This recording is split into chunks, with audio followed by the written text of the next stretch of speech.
अस्सलाम वालेकुम स्टूडेंट्स, बिस्मिल्लाहिर्रहमानिर्रहीम।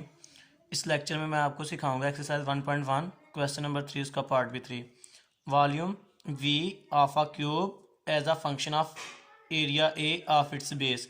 अब हमने क्यूब की बात करनी है कि क्यूब में उसका जो वॉल्यूम है वो एरिया का फंक्शन नज़र आए। तो इसका मतलब है हमने इक्वेशन में वॉल्यूम वी को लेफ़्ट साइड पे शो करवाना है, एरिया ए को राइट साइड पे शो करवाना है। तो दोनों के फार्मूले हमें याद होने चाहिए कि एक क्यूब का वॉल्यूम क्या होता है और एक क्यूब का एरिया क्या होता है। तो सॉल्यूशन लेट कर लेते हैं। Let X be the length of each edge. Let X be the length of each as.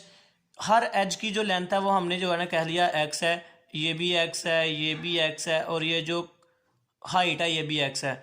इसको हम कह लेते हैं ये विड्थ है वो भी एक्स है, ये लेंथ है वो भी एक्स है, और ये जो हाइट है वो भी एक्स है।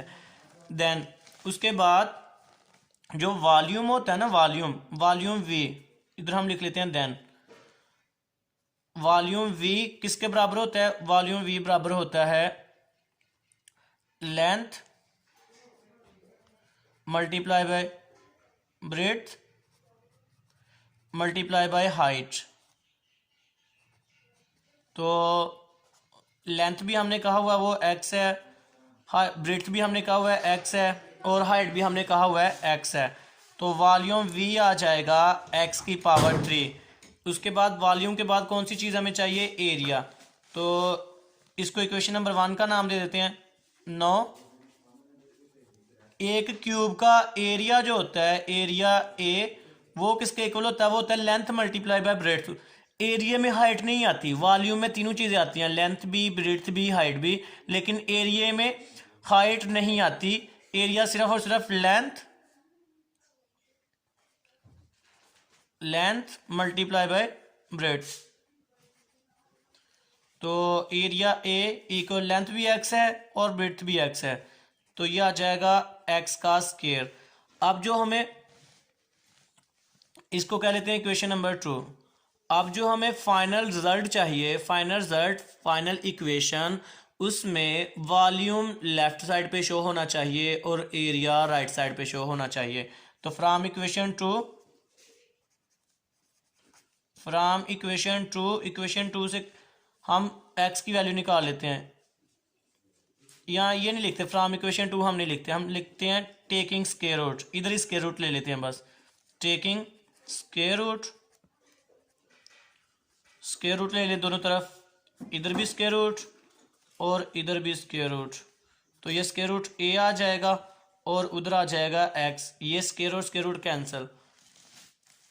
Put this value in equation 1। X की ये वाली वैल्यू इक्वेशन नंबर 1 में पुट करते हैं। Put in equation 1। तो इक्वेशन 1 में पुट करेंगे तो v is equal to X की जगह पे आ जाएगा स्क्वायर रूट ए, और बाहर वाली जो पावर 3 है वो एज इट इज आ जाएगी। ये देखें, ये है इक्वेशन नंबर 1 आपके पास। v is equal to X का क्यूब, तो x की जगह हमने x की ये स्क्वायर रूट ए पुट करनी है, और जो बाहर वाला क्यूब है वो अपनी जगह पे वैसे का वैसा ही आ जाएगा। अब इसको और आप हल कर सकते हैं। तो v is equal to square root को ख़त्म करेंगे तो a की पावर 1/2 आ जाएगी ब्रैकेट के अंदर, और बाहर वाली 3 वैसे की वैसी। अब ब्रैकेट दिस इम्प्लाइज दैट कि हम इसको फिर ऐसे लिख सकते हैं, वॉल्यूम v इक्वल a की पावर, ये 3 1 से मल्टीप्लाई हो जाएगी तो 3 और वाला 2 ओवर में आ जाएगा। तो हमने, आप देख सकते हैं कि यहाँ से वॉल्यूम v लेफ्ट साइड पे है और एरिया a राइट साइड पे है। Hence volume v is a function of area of a cube. Volume of a cube is a function of area of a cube. उम्मीद है बच्चे आपको समझ आ गई होगी। इसके बावजूद अगर कोई इससे मुतालिक आपका सवाल हो तो आप नीचे कमेंट्स में पूछ सकते हैं। इसके अलावा भी कोई जो आपका क्वेश्चन हो वो पूछ सकते हैं। अल्लाह हाफिज़।